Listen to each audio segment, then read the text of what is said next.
Hello readers, welcome to my channel. Today I explain you chapter 6 Secrets of novel Little Women. Spring and summer passed happily and the four sisters spent a great deal of time with Lori. अब बसंत ऋतु और गर्मी ये दोनों season अच्छे से गुजर जाते हैं और चारों बहनें लॉरी के साथ अच्छा टाइम स्पेंड करती हैं. They played games, formed clubs, went on picnics and even went camping in the local woods. वो गेम्स खेलते थे, क्लब्स में जाते थे, पिकनिक्स जाते थे और साथ में पास के जंगल में कैंपिंग के लिए भी जाते थे. Meg was now 17 and believed that she was too old for childish games, so she often chatted with Laurie's tutor Mr. Brooke while the others played.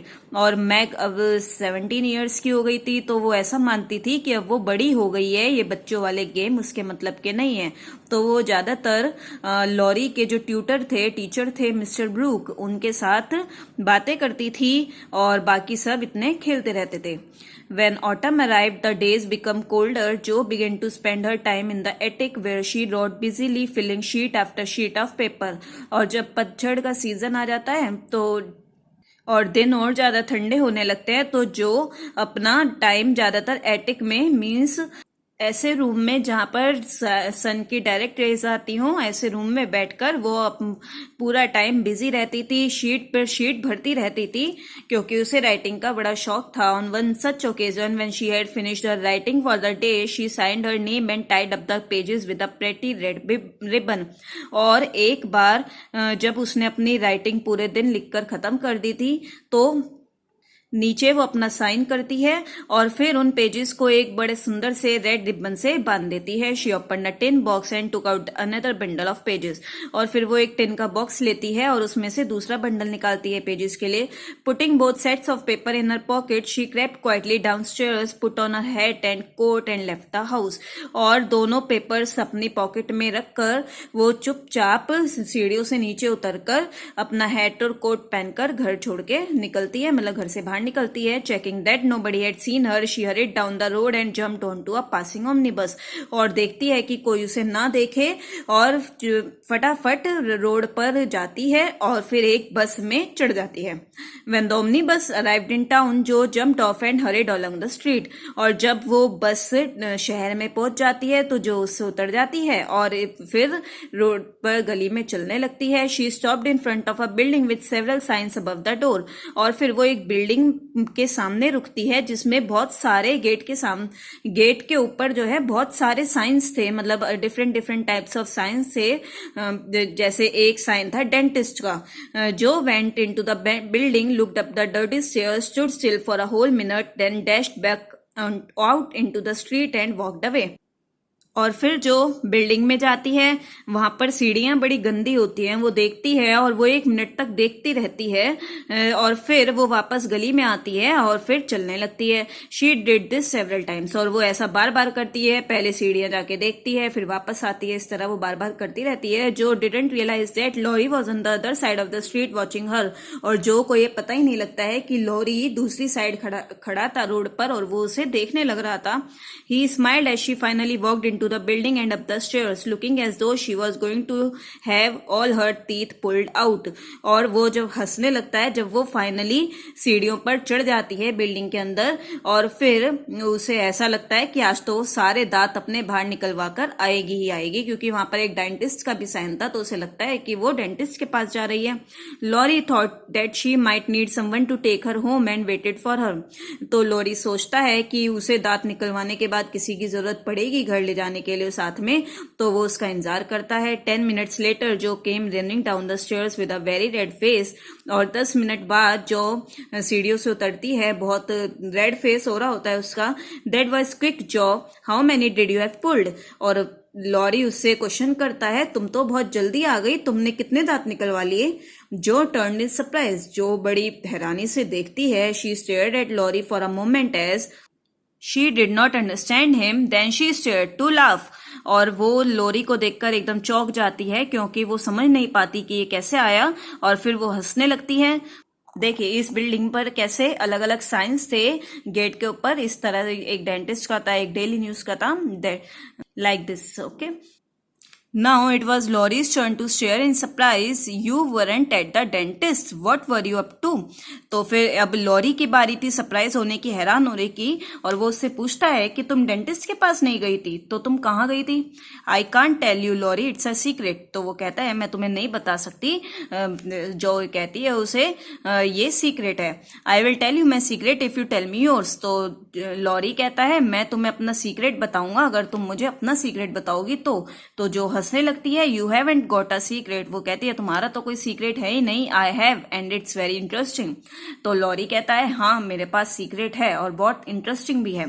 जो गेव अप, तो जो हार कर उसे बता देती है all right I have given 2 stories to the newspaper, the editor is going to tell me if you will print them next week. और फिर वो बताती है चलो ठीक है, मैंने अपनी 2 स्टोरीज दी हैं न्यूज़पेपर में छपने के लिए एडिटर को, तो एडिटर मुझे बताएगा कि वो नेक्स्ट वीक छपेंगी या नहीं। लॉरी क्राइड आउट हैप्पीली, और लॉरी को बड़ी खुशी होती है। That's wonderful news, I am so proud of you. ये तो बड़ी अच्छी खबर है, मुझे तुम पर गर्व है। जोज आई स्पार्कल, जो की आंखों में चमक आती है। Thank you, now you have to tell me your secret. वो उसे थैंक यू कहती है और कहती है अब तुम मुझे अपना सीक्रेट बताओ। Laurie bent and whispered to Jo's ear, और लॉरी झुकते हुए जो के कानों में धीरे धीरे बोलता है I saw Meg's glove in Mr Brooke's pocket, isn't that romantic. तो वो कहता है कि मैंने मैक का ग्लव मिस्टर ब्रूक की पॉकेट में देखा है, क्या ये रोमांटिक नहीं है? Laurie grinned at Jo but Jo did not smile back, she looked very upset. और लॉरी जो की तरफ देखकर हंसता है लेकिन जो वापस नहीं हंसती वो बड़ी दुखी नजर आती है। Laurie did not understand, Laurie को समझ नहीं आता। I thought you had be pleased, और वो कहता है मुझे तो लगा था तुम खुश होगी। Of course I am not pleased, वो कहती है मैं नहीं हूं खुश। I don't want anyone to take Meg away from me, मैं नहीं चाहती कि कोई भी मुझे मैग से दूर ले जाए। जो was in a bad mood for several days, she did not cheer up until the following week then when the first of her stories was published in the paper। और जो है कुछ दिनों तक बड़े खराब मूड में रहती है और वो जब तक नहीं हंसती जब तक अगले हफ्ते उसकी जो है एक स्टोरी पेपर में छप जाती है। Her family couldn't believe it when they read the story and saw the name Miss Josephine March printed underneath. और उसकी फैमिली को भी यकीन नहीं आता जब वो स्टोरी पढ़ते हैं और नीचे नाम होता है मिस जोसेफिन मार्च, मीन्स जो का नाम होता है वो। The best news of all was that the newspaper's editor wanted Jo to write more stories and promised to pay her for them। और इसकी सबसे अच्छी खबर ये भी थी कि न्यूज़पेपर एडिटर जो को चाहता था कि वो और स्टोरीज लिखे और उसे कहा था उसने कि वो उसके लिए उसे पे भी करेगा, मीन्स पैसे भी देगा।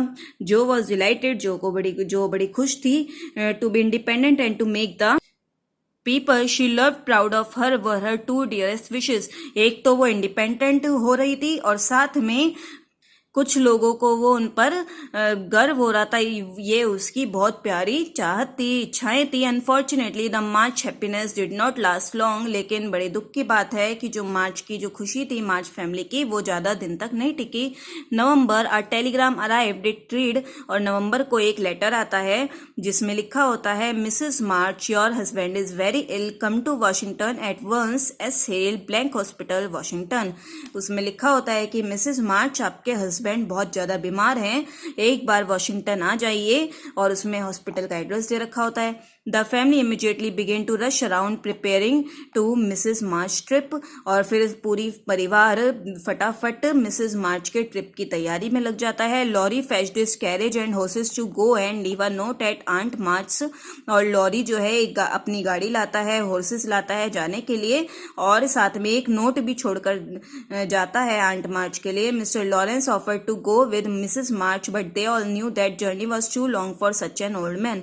मिस्टर लॉरेंस जो कि लॉरी के दादाजी थे वो भी जाना चाहते हैं मिसेस मार्च के साथ, लेकिन उन्हें पता है, सबको पता था कि जर्नी इतनी लंबी है कि वो इतने ओल्ड मैन के लिए सही नहीं थी। He left and a few moments later Mr Brooke arrive, और वो वहां से चले जाते हैं और फिर कुछ देर बाद वहां पर मिस्टर ब्रूक आते हैं और वो कहते हैं Mr Laurence need me to go to the Washington, I hope you will let me escort you Mrs March. तो वो कहते हैं कि मिस्टर लॉरेंस चाहते हैं कि मैं आपके साथ वॉशिंगटन जाऊं, आप मुझे अपने साथ चलने देंगी मिसेस मार्च, मुझे ऐसी आशा है।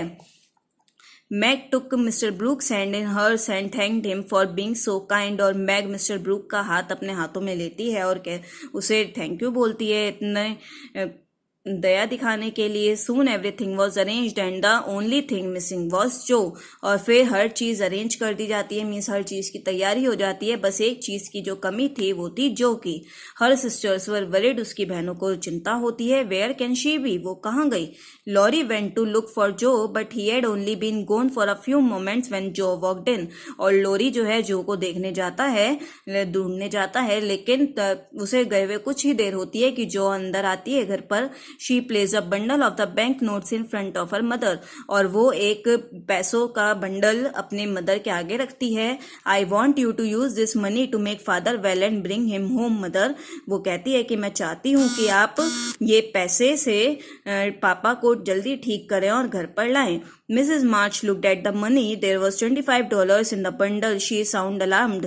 और मिसेस मार्च पैसे को देखती हैं और पूरे वो $25 थे और वो एकदम चौंकती हैं. My dear, where did you get this?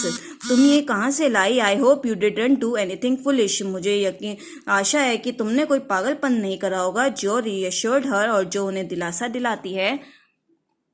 No mother, I only sold what was mine. वो कहती है नहीं माँ, मैंने सिर्फ वही बेचा है जो मेरा था. She pulled off her hat and everyone stared. Her beautiful long hair was gone. और वो अपनी हैट उतारती है और हर कोई देखता रह जाता है. उसने अपने सुंदर बड़े लंबे लंबे बालों को खो दिया था. Now it belong to a man who makes wigs. और वो उसने एक आदमी को दे दिया था जो विग्स बनाता है. मैग स्टेयर्ड इन डिसअपॉइंटमेंट. मैग बड़ी निराशा से देखती है. ओ जो, how could you, you don't look like you any more. वो कहती है जो, तुम ये कैसे कर सकती हो, तुम अपने आप को ऐसे कैसे देख सकती हो. Jo laughed as she rubbed her short hair. और जो अपने छोटे छोटे बालों को रब करते हुए हंसती है. My head feels nice and cool. मेरे बालों को, मेरे सर को अब बड़ा कूल सा, ठंडा सा लग रहा है. I am sure it will do my brains good to have more air. और अब मेरे दिमाग और को अच्छा लगेगा जब उसमें और हवा पास होगी. But when Jo went to bed that night she began to cry. लेकिन उस रात जब जो सोने जाती है तो वो रोना शुरू कर देती है. Meg heard her and went close to her. Meg उसकी आवाज सुनती है और उसके पास जाती है. Jo dear, what's the matter, are you crying about father. वो पूछती है क्या बात है जो, क्या तुम पापा के लिए रो रही हो. जो स्पोक बिटवीन सोब्स. और वो रोते रोते बोलती है नो माई हेयर. और वो कहती है नहीं, मेरे बाल. Meg hugged her sister tightly. और मैग दो उसको कस के गले लगाती है. Jo seemed inconsolable and spoke through her tears. और जो कुछ नहीं बोल पाती और सिर्फ उसकी आंखों से आंसू ही आंसू बहते हैं. I am not sorry, I do it again tomorrow to help father और any of you. It's just that I look so ugly now. वो कहती है मुझे इस बात का दुख नहीं है कि मेरे बाल खो गए हैं, मैं मतलब मेरे बाल अब नहीं रहे, लेकिन मैं ये काम अपनी फैमिली के लिए, अपने फादर के लिए, तुम सबके लिए बार बार करने को तैयार हूँ. बस बात यह है कि अब मैं बहुत बदसूरत लग रही हूँ, बहुत बुरी लग रही हूँ. No you don't, you look beautiful and you did a very kind thing. तो मैग उसे कहती है नहीं, तुम बहुत सुंदर लग रही हो और तुमने बहुत अच्छा काम करा है. Don't worry, I will make your hair curl for you. मैं तुम्हारे लिए तुम्हारे बाल कर्ल कर दूंगी. Thank you Meg. और उसे थैंक यू बोलती है. With that the two sisters fell asleep. और उसके बाद दोनों सिस्टर्स सो जाती हैं. I hope you understand this chapter and please like, share and subscribe the channel. Okay, thank you. Bye bye.